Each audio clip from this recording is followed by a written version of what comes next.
Haqiqat aslida talash tartishsiz darajada ro'shan va keskindir. Lekin nafsoniy istaklarga g'arq bo'lib ketish insonlarga haqni batil, batilni bo'lsa haq qilib ko'rsatadi. Qasr palvonlaridan biri bo'lishimga qaramay, qalbim nihoyat nozik, hissiyatchan biri edim. Kichikgina yomonlikmi ko'nglimni og'ritib, g'azab quchqinlarini chachirata olaydi. Masxara qilinib qoldimmi? Bo'ldi. Bu g'azab quchqin bitib qolmasdan butun vujudimni lavildab yondirib o'tadi.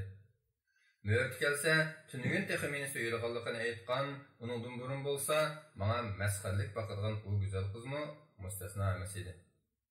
Yuz bergan fojialar uning maydonini o'zgartirdi. Acaba ko'z qarashini o'zgartiradigan narsa his tuyg'ularini o'zgartganmidi? Rostini aytsam, bilmaydim. Dunyo ostin ustin bo'lib ketgan edi. Qumulda hech ish o'z yo'lida yurmaydi. Xitoylar qizlarimiz bilan to'y qilishni tamoman yo'lliq va qonunliq deb qarashatdi. Dalillari shu qadar bema'ni ediki, butun insonlar qarindosh emish. Din degan ularcha ilohlarning ishi emish. Ular atalmış insoniy qarindoshlik o'rnatadi. Ular bizni mag'lub qildi emasmi? Qizlarimizni mal padalarni olgandek sur to'qay qilib olmay, qonunlarning soyasida elishi ularcha bizga qilingan iltifatmish. Halbuki biz Türkistonliklarning qarshi bo'lganda, ularning bu qilganlari to'limi haddidan oshgan zulm edi. Agar Xitoylar Allohning hukmini davomli ko'zga ilmoversa, bizni adoqqicha elishib, jon berish kutib turardi. Ming afsus. Jang oxiri bizning mag'lubiyatimiz bilan oxirlashdi. Xitoy qo'mondan Begni qattiq zindondan elib olgan bo'lsa-mu, ba'zi odamlar bilan ko'rishishga yo'l qo'yatdi. Sababi kelganlarning amal qilib Begni to'yga ko'ndirishini umid qilardi. Beg bo'lsa zindondagi kunlarini etkabda o'ltirib, namoz o'qish va tafakkur qilish bilan o'tkazatdi. Falakning kajliq tutib, qasrdan qafasga tushib qilishi, buyruq qilg'uchidan buyruq olg'uchiga aylanib qilishi Begga alam qilardi. Uning ustiga buyruqlarni kimda oladi? Allohni va Rasulini tonimaydigan bir qari kafirdan. Agar mendan mag'lub bo'lgan hukmdorlarning haqida so'rasangiz, ularning ko'zlaridan asonlikcha yosh chiqmaydi, balki dardini qalblari ko'mitadi. Bu dard, qayg'u qalbida texim kuchayib, o't elib yenib, lavildab, yalqinlashga boshlaydi. Begning yoniga borganimda ko'z oldimdagi manzaradan butun vujudimga titrak olishib ketgan edi. Nima gaplar Mustafa? O'zlar bo'lmaslar, biz hech nima ekanmiz bugun. Undaq dema Mustafa. Sizlar degan azamatlar, bumi Allohning hikmati. Shu azamatlar o'zlarini aralarida ko'rishni xohlaydi ekan, xo'jam. Qandoq? Menga hayronlik va taajjub bilan qarab qoldi. Menga Xo'janiyaz aka shundoq dedi, dedim. Nima dedi? Beg zindondan chiqish kerak, dedi. Beg hasrat kulib qo'ydi. Ostini qamanlab, qanti bo'g'ishlangan lachin misoli ko'zlarini bo'shliqqa tikib qarab qoldi. Mushtini bir igiz ko'tarib o'tib, alam bilan. Qo'limda zindonning ochiqchi yo'q-da, dedi. Tomlari kesakdan begin. Beg yana achchiq kulib ketdi. Yolg'iz janimga qandoq o'ray bu tomlarni?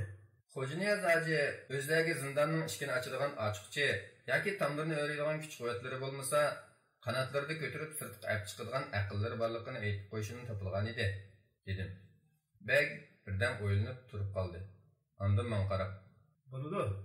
Sen berib Xo'janiyaz ajiga beg aytishilgan bo'ldi deb yetkizgin", dedi. Beg rostchil odam edi. Hech qachon meni aldab qo'ymaydi.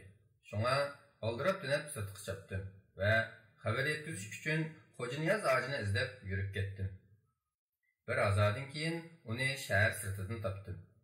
Yenidagi bir to'p kishilarning ba'zilari namoz o'qib, ba'zilari qiroat qilib, yana ba'zilari paranglashib o'tirardi. Mening yetkazgan xush xabarimdan ko'pchilik jallanib ketishdi. Xo'janiyaz ajining qarashlari keskinlashdi, ammo andishga to'lgan edi. Qo'llarini havoga ko'tarib past ovozda, "Bizni mag'firat qilgan Allohim, bizga nusrat ato qilgin", dedi. Ondan jamoatga burilib, hayot tajribalarini so'zlab berishga boshladi. "Bunda xatarlik va cho'ng voqealarda tartibsizlik bilan ishni hal qilg'ili bo'lmaydi. Qo'lma-qo'l mo'rini mo'riga terib tirishish va raulus plan bilanla hal qilg'ili bo'ladi. Sülük sala bilan qat'iy ishimiz bo'lmasligi lozim. Chunki g'oliblar hech qachon mag'lublarga madh qilgan emas.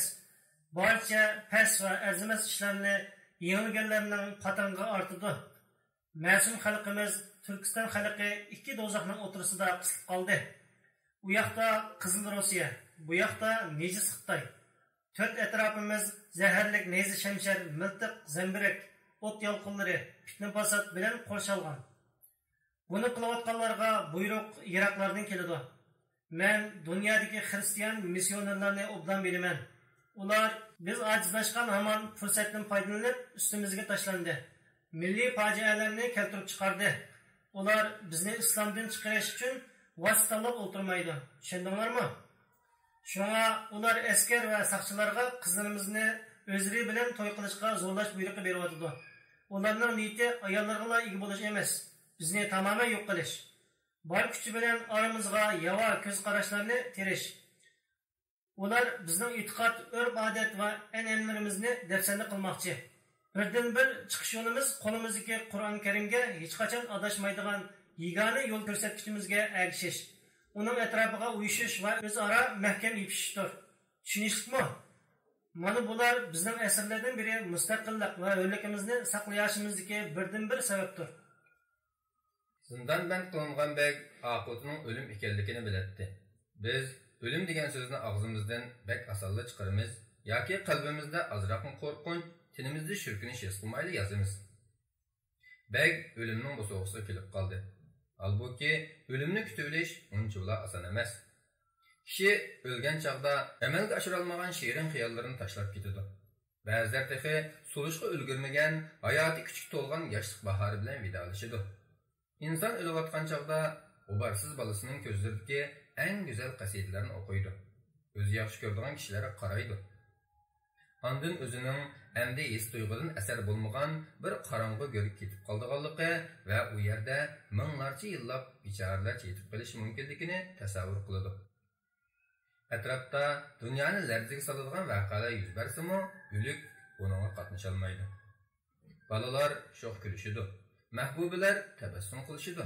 Bog'chilar g'azonga to'ladi, tog'utlar yurt vatanlariga besib kirishib, ishg'ol qiladi, talon-taroj qiladi va musulmon qizlarni to'y qilishga zo'rlab, so'rab mangadi.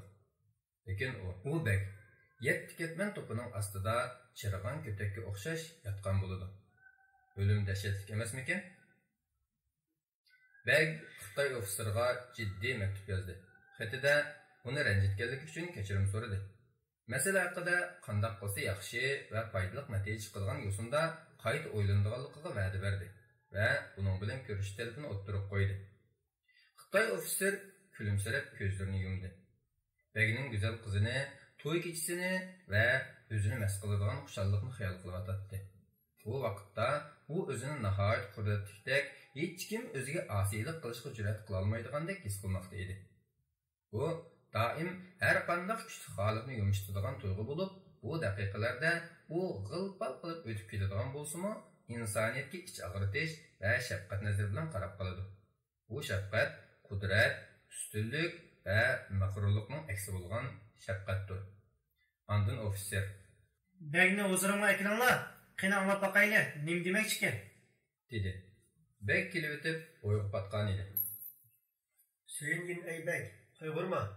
Tutqunlaringdagi zanjirlik shallar yoki atrofingni qorshab turgan o'zi past, ammo xo'rga ustun Xitoylar sana hech qanday xavf elib kelmaydi. Shatlan ey beg. Ko'zlaringni yumib ol. Yumib olsang seni cho'kirib ahmoqlarni ulug'laydigan chakinliqlarni va kibrli qarashlarni ko'rmaysan. Har qadamingni diqqat bilan ol. Quloqlaringni yopirib ol. Yopirib olsang paskashlarning bildirlashlarini anglamaysan. Xayrli sahar ofitser." "Merhaba bek janoblari." Beg nihoyat tamkinonda o'tiradi. Xitoy ofitser zaldagi odamlarni chiqib ketishga buyurdi. Ikkisi xoli qilgan chaqda beg bo'sh ovozda: "Bundoq bir ishni zo'rlik bilan hal qilib bo'lmaydi", dedi. Xitoy ofitser: "Meni siz shunday qilishga majburladingiz. Qizingiz bilan o'ynashimga unamadingiz emasmi?" "Ofitser do'stim, bu ishni chiroyli hal qilishning yo'li bor." "Qanday yo'l deysiz?" "Mening bir o'yim bor." "Xo'sh." Beg o'z fikrini o'ttirib qo'ydi. Bu fikr Begning qo'yib berishini cho'rida etdi. Shunday bo'lganda Beg şeriat ulemalarini yig'ib, bu haqda muzokirlashish va qadimiy kitoblardan dalil aqtirish orqali bundaq nikohni mubah qiladigan fatvoni izlaydi. Agar u ulamolarning imzosi qo'yilib, muhr bosilgan mushundaq bir fatvo chiqarg'iza olsa, masala hal bo'ladi. Tinchlik o'rnab, hammaydan baxt saodatga cho'madi. Xitoy ofitser miyqida kulib, qo'lidagi qadahni o'ynatib turib pichirdi. Qarasam, biz borgan sari yiqilishyapmiz. Oramizdagi hang kichiklayotdi. Ishonsangiz, sizning beglik martabangizni saqlab qola olmayman. Buningga kuchim yetadi, kepim o'tadi. Ondan Xitoy ofitser qaqahlab kulib ketdi. Beg sel tinchirkangan holda. Qaraganda da xush bo'lganda qilsiz, dedi. Beklar xushomman degan. Har qatim bek qizining qushqinda turganligini, uning menga umaq budruq bolalarni tug'ib berganligini tasavvur qilsam, shodlikdan xudimni yo'qday deb qolaman. Endi biz baxtli bir oila bo'lamiz. Bundan keyin aramizda yangicha yoki yengilguchi mavjud emas. Bu insonparvarlik va qarindoshlik to'g'ri o'rnib olgan ahmoq nejislarning o'zining qilmishlarini yushirgan tasabbusidir xolos. Qarg'ishtakkur, qizim seni quchqinga ha, tushakapsan. Yerginganimdan qusutay deb qoldim. Bechora qizim agar mushu hayvonning panjalari orasiga tushib qolsa, nima bo'lib ketar? Shu nozikkina mushu maxluqning tetqisiz gaplarini anglab o'tirarmi? Mushu yiritquch bilan o'tirib qopamdi. Qanday mumkin bo'lsin? Inson degan go'sht, qon, badan, rangdan iborat emas. Inson degan tafakkur qiluvchidir, e'tiqod egasidir. Bir kishi ishinib ulug'laydigan narsalar mening u kishini qadrlab yaxshi ko'rish yoki nafratlanib o'ch ko'rishimni belgilaydigan o'lchamdir. Chunki fikr go'sht va so'nggi sevgi, qimmat va ulug'lar ma'nolar baxsh etadi. Fikr yalamaç haykal misoli badanni yo'gaydi. Onun libosi kiydiradi. Uni kishiga yoqadigan tabassum va ko'ngil suv ichgan suhbatga qodir qiladi. Qisqasi, fikr badanni inson qiladi. Beg xayol dunyosida o'z-o'ziga shu so'zlarni qilayotganida Xitoy ofitser so'rab qoldi. Beg janoblari, sizcha Xitoylar bilan Turkistonliklarning farqi bormi? Osmon zamin farqi bor. Ofitser buni anglab cho'chgunicha darhol burilib qarab, farqi nima? dedi. Xitoylar g'olib. Xitoy ofitser qaqahlab kulib tashladi. Buni kim bilmaydi? Biz har doim g'alaba qilamiz. Uzun va shonli tariximiz zafarlar bilan to'lgan. Apyun urushni olganiga nimdiguluk? dedi Beg. Xitoy ofitserining chiroyi o'zgarib ketdi. Ondan o'zini azroq o'ngshib olib, mustamlika bizning milliy xarakterimizni yo'q qilib o'tolmadi, dedi. Birdamlik sukutdan keyin yana mundaq deb qo'shib qo'ydi. Bilsangiz kerak, olimlar bizni ustun xususiyatlarga boy millat deb qaraydi. Qandaqsiga? Xitoy ofitser Beg tarafga burilib, astoydillik bilan tushuntirishga boshladi. Irsiyat olimlarining bayqishicha, agar bir Xitoy boshqa bir millatdan, masalan, Yevropalik bir ayol bilan to'y qilsa, tug'ilgan bolalari Xitoyga mos aloyiqlarga ega tug'ilarmish.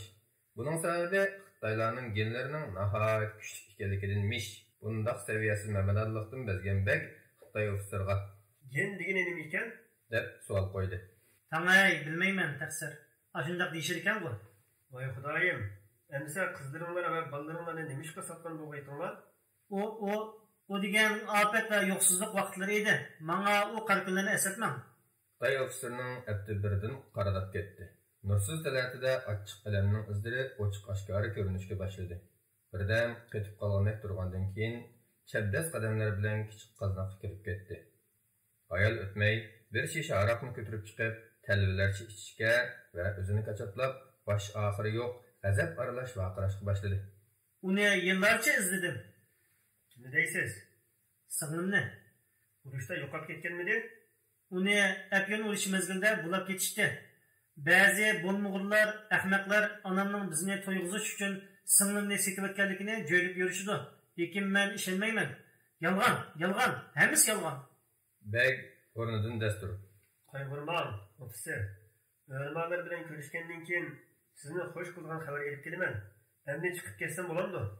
dedi. Xitoy ofitserining yuziga qon yugurdi. Qadahni siqimdab turib, Azod bo'ldingiz, bek janoblari. Chiqib kelsangiz bo'ladi. To'y kechasida toza ichimiz, naqshi yetib usul o'ynaymiz. Ayollar bilan ko'nglimizni ochamiz. Qani qarab boqayli, qaysi millatning sifatlari g'olib keldikin. Mashriqda va mag'ribda urush qildim, doim yonib keldim. O'lim degan arzimas bir narsa. U haqda ko'p o'ylab boqmadim. Şuna anç korkup ketmeymen. Min qitimlab ölüm girdabıga berip yanğandyman. Mana yanala galp quchab oldingizda turýatyman. Qumul mening ilkimga o'tdi. Bütün xuşallyqym galibiyetimning feyzini sürüşdür. Onundan başqası bir tiyin. Sizler cennet, cehennem haqida bek hep oylap kedirgensizler. Çünki bular haqiqat. Qandaq deysiz? Alaylık, siz hazır liq turgan qadahni tutib turwatsiz. Xo'sh, Sizning bu qadahdan olgan zo'qingiz, topgan huzuringiz nerede? zo'q va huzur. Zo'q va huzur nerede? Bular moddiy bir narsa bo'lmasa, bu haqda Markes İngiliz va Leninlarning kitoblarida biror narsa o'qimadim.